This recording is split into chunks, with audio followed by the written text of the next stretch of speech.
Yesterday, we talked about why development is not a straight line. So today, let's talk about how developers learn to think through that reality. Because development requires a lot more than asking, what do I do next? You need to ask, what happens next because of what I do now? Because of what I don't do now? What might happen because of somebody or something outside my control? And then, what happens after that? That's why developers learn to think several moves ahead. Start with the goal. What am I actually trying to accomplish? What does success look like? What has to remain protected even if the route changes? Then work backward and forward from there. What's the path? What needs to happen first? What can happen simultaneously? What's the timeline? What milestone controls the next one? And what's actually on my critical path? Who do I need? Who has the expertise, the authority, the money, the information? Who can move the project forward? Who can slow it down? And who can influence whom? Because development is fundamentally a people business wrapped around a real estate project. You're constantly managing ripple effects. If I do this, what happens next?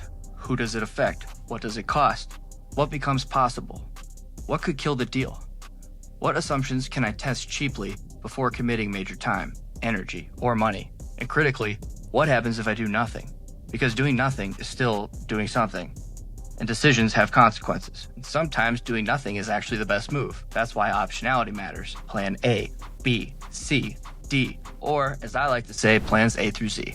Don't freeze because one path closes. Move like water. Preserve options, test assumptions, keep alternatives alive, adapt without abandoning the underlying objective, and never become emotionally married to one property, partner, lender, plan, or outcome. Don't fall in love with the property.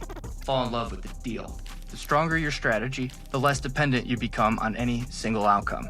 I've said development is like solving a Rubik's Cube, but from concept through completion, it's actually more like playing chess with Rubik's Cubes for pieces. You're solving problems, anticipating moves, managing interconnected variables, thinking several moves ahead, while the board itself keeps changing. That's why a developer is part entrepreneur, part strategist, negotiator, problem solver, general, conductor, and in a lot of ways, a modern Renaissance man or woman. You're conducting people, property, information, capital, politics, timing, risk, and execution toward one intended outcome. So don't just manage what's happening now. Manage what happens because of what's happening now.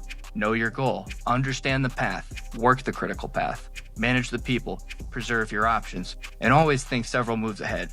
Strategic thinking is a skill set, and it's one you can train. Test, learn, adjust, grow, repeat. Because strategy isn't predicting exactly what will happen, it's preparing for whatever does. So whatever happens, your toes are still tapping. Mitigate the unknowns, eliminate unnecessary stallouts, preserve optionality, and keep the project moving forward, no matter what changes along the way.